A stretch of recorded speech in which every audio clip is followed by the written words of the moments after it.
สบายดีพี่น้องปองปายสู่ผู้สุคนสบายดีพี่น้องทางฝั่งลาวสบายดีพี่น้องทางฝั่งไทยเนาะมาพอเอาบาวิกปากเซ่คือเก่าพี่น้องมื้อนี้บาวิกก็สิมาเว้าในเรื่องลาวเกี่ยวกับคนลาวพี่น้องที่อยู่ในลาวเนาะ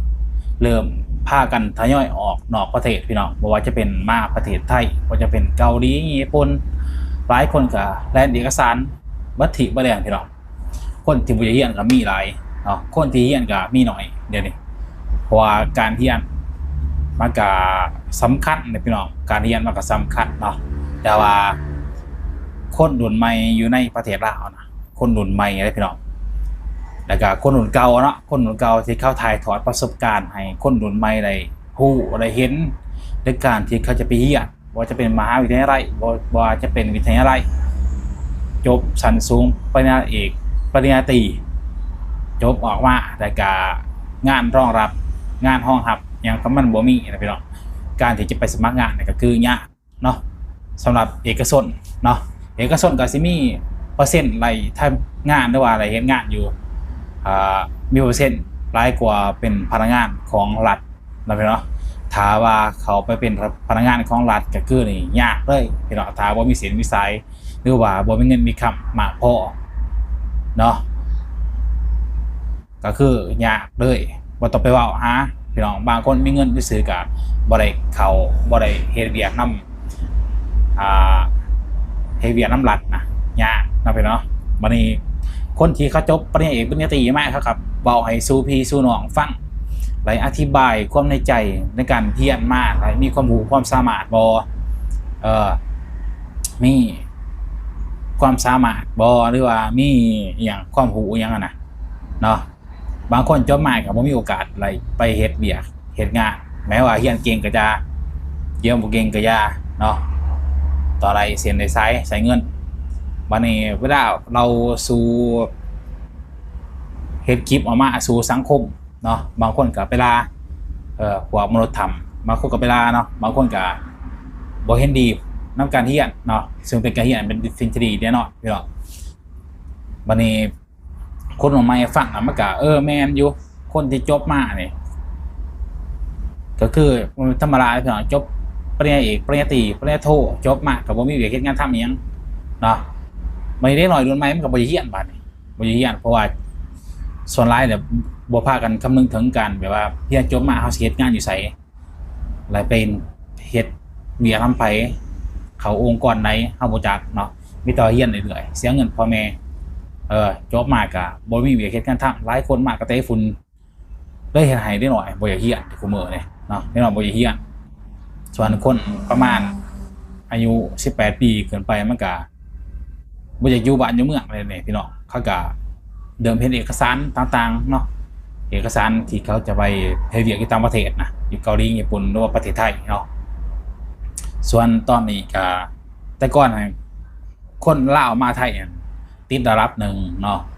ติดระดับหนึ่งแต่ว่าคุมื้อยังติดระดับหนึ่งคือกันรองลงมาจะเป็นเกาหลีญี่ปุ่นเนาะที่เขาจะไปออกไปหางานอยู่ต่างประเทศนะเขาบอกอยากอยู่บ้านอยู่เมืองนั่นแหละเพราะว่าค่าครองชีพมันก็สูงค่าเงินก็ลอยค่าคือทั้งมือเนาะเครื่องของก็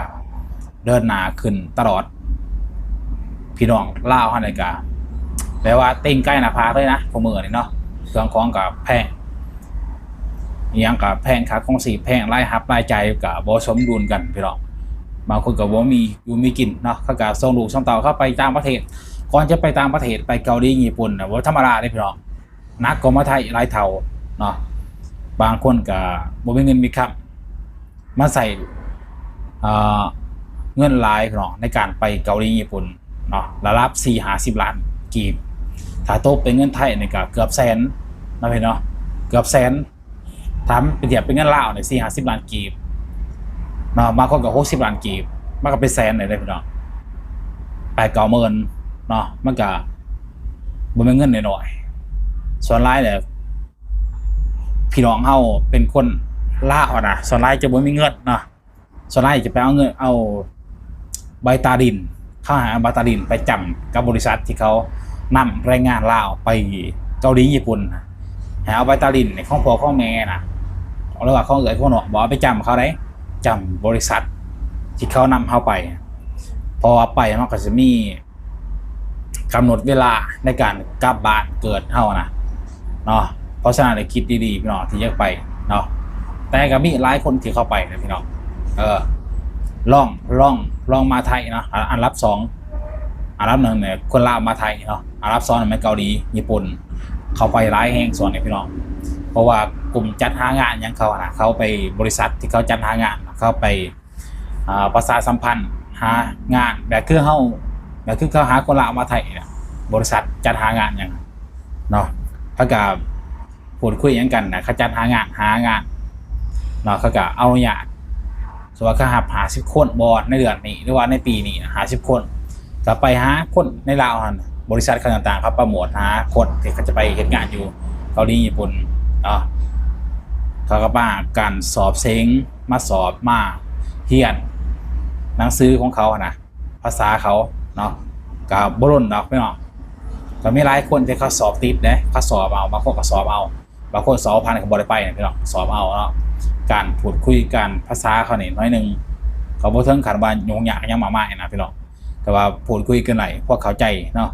ไปหันไปนี่ถามกันข่าวๆนะเวลาเขาบอกว่าสิมีให้เขาหูเข้าใจน้อยหนึ่งกับผ่านเนี่ยพี่น้องเนาะแต่ว่ามันเป็นอีกสินไลน์ในการที่เขาจะประกอบเอกสารเดินทางไป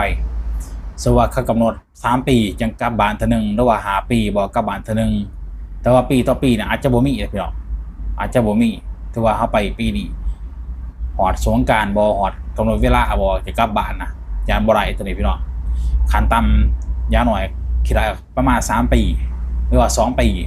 จะได้กลับมาบ้านเกิดเขาคือเก่านะเวลาไปบางคนก็เฮ็ดเวียกบ่ได้บางคนก็ถืออากาศหนาวอยู่บ่ได้เนาะมันก็มีหลายปัจจัยพี่น้องบางคนก็ห้องไห้น้ำตาไหลเลยพี่น้องไปอยู่เกาหลีญี่ปุ่นนะคิดฮอดบ้านบางคนก็บ่เคยจากบ้านเกิดมานอนไปหาเงินหาค่ำญี่ปุ่นนะบางคนไปแล้วก็ดีใจบ่เคยเห็นอยู่สบายอากาศเย็นเนาะได้เงินดีโอนกลับมาบ้านเนาะแต่จะโอนกลับมาบ้านเขาก็มีฮักเลยฮักเงินเดือนพี่น้องฮักเงินเดือนที่เขาใส่ตอนเข้าไปนะประกอบเอกสารต่างๆนะเพราะเขาเอาใบตรินไปจำเขาดิเป็นเงินของทางบริษัทเขาจัดการให้เวลาหาไปเหตุงานเขาก็จะหักเงินหาเงินเพื่อสมทบ